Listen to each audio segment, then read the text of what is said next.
I just got back from St Gabriel's Chapel. I did a watercolour, which I kind of hated at the start. I did what I said I was going to do, which is I worked with a watercolour, then a bit like the way I did one of the Corfe Castle pieces. It's very reminiscent of that. So I started with a watercolour, then drew in the detail. It requires a lot more effort to make sure the watercolour's sort of in the right place, though it is erasable. So I'm not sure really. It frustrated me, and then when I added the pen in, it was like, I was thinking, shall I leave it? I was like, no, it can't, it doesn't work. So at some point I will get to a state where I can just do watercolours without lines, but not yet. And then I did a graphite piece from another angle, though actually as I was leaving I saw an even better angle that they were doing right by the path, and I liked being up on the hill away from the many people who wander by or are blackberrying with Jacintha and Tarquin, or a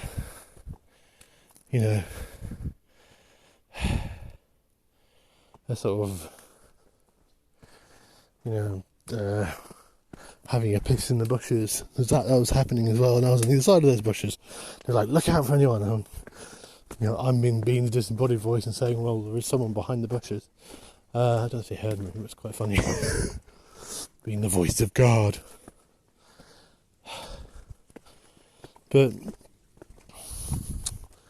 I'm about to cross the old railway line, because you can cross one or two parts of it with the footpath. You can't walk along it, it's private. Apparently they tried to sell the viaduct for £1 to the Cannington Farm people and other people, and found out that but you had to, it's listed so you had to maintain it, so it was a bit of a poisoned chalice.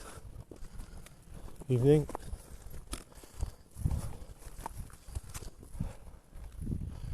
But yeah, so it's let me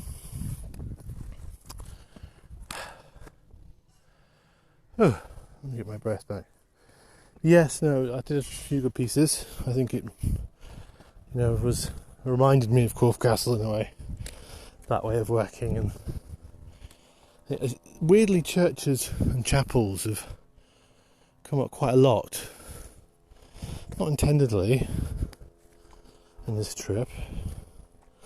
It's certainly been brought to you by because with also Bat Hole, or Bat Head, but the whole cave of Bat Head is a similar arched shape. So yeah, this trip has been brought to you by the shape arch. Yeah, that sort of heightened arch. But yeah, so it's a beautiful place. It's kind of odd to be back there, and also hearing the conversations, because I wasn't wearing my headphones, so I had all the conversations like, is it a house? No! How many houses do you not have an arched doorway like that? Might be a church. And also in the shape of a cross. It's a bit of a giveaway. Not for some people. And then I came back. I've gone back early. It's still late afternoon. I'm going to try and get some food on, or maybe I'll do some work here. I'm not really sure what I'm going to do, because of course it's Sunday. I got the last bus back.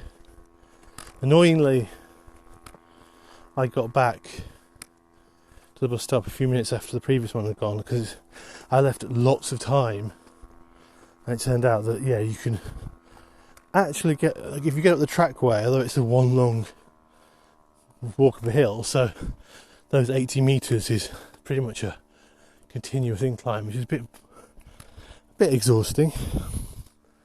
I hear a That sounds like a parasender. I can't see anyone there. So yeah, it was about. But there's a really nice 2 ways to get there. One is less uppy downy and goes down the valley with the stream, but it's a bit kind of fiddly. It's like lots of little paths, and and the signs sort of direct you, but it's all a bit all over the shop. Or there's the old, what would be the pilgrim track, which goes past St Wite's well, which is deemed to have curative properties, and that's obviously the pilgrim way because it's the old track and the well. And St Wite is a sort of interesting saint. It's a she, but they don't really know who she was, but she certainly dates back to the early church, like 6th century maybe. Danish anchoress, as in those people who got walled. I was reading about this. Those people walled themselves up in churches, which is like, what the hell, anchorites? That's pretty hardcore. Oh, there you are. I can see parasender. I don't usually get parasenders around here. Maybe they're doing the viaduct. But yes, so it was. And the interesting is, when you see Wight Church, it's the relics of St Wite, spelled W-I-T-E, are in Wight Church, but also known as St Candida. But it's one of 2 places, apart from Westminster Cathedral and a place in Folkestone, that actually kept their relics. Everywhere else, the relics were destroyed during the Reformation. So actually, by accident, because they've completely forgotten about this saint, and it didn't look too much like a shrine, they just left it. So they thought it was a weird kind of tomb, whereas actually it's a relic tomb. So, but I think that that's a and the Wikipedia kind of backs it up because it's so early, and because so many places like Whitsun Friday, Whitsun Tide, Wight Church, all these Wits go back a long way. I think it's obviously an older god who's been co-opted as a saint into the church. I mean, there's somebody has posited that idea in the Wikipedia, and it made a lot of sense because you see wits everywhere, whites, wits, and I do wonder if the whole thing it's related to Wight, it's spelled W-I-J-G-H-T, the whole zombie thing.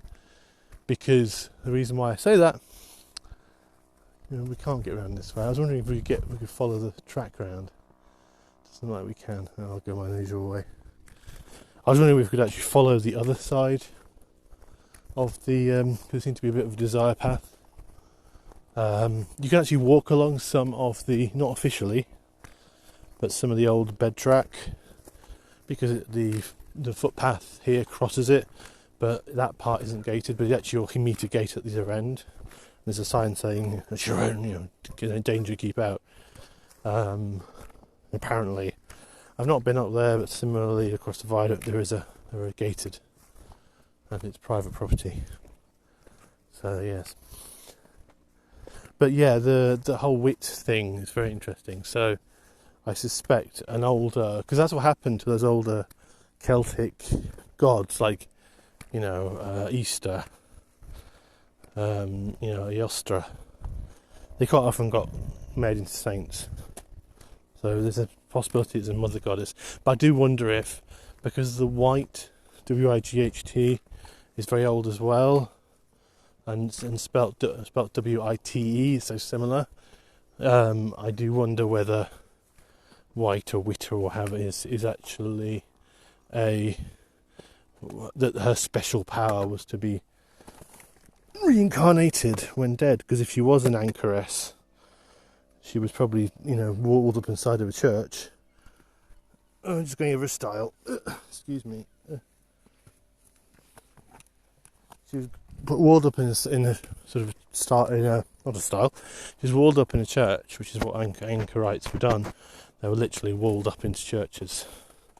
As sort of a hermit, but a kind of a permanent hermit that couldn't escape. It's really kind of quite grueling and quite sadistic, and a lot of them were women. So they thought that she was a Danish, or sort of came from Denmark. A woman, but they don't really know. So the whole sort of Wight, W-I-G-H-T thing would actually be on a brand for an anchorite, because imagine they thought someone had died and then she comes back from the dead to spend more time being locked in a few metre cell you can't move out from, which is quite like being buried in a wall. And some quite horrible stories about anchorites, the church being raided by pirates and they refuse to leave and they get burnt alive. I'm going to go through here. They get burnt alive by the can I be bothered to go? I can't be bothered to scale over the.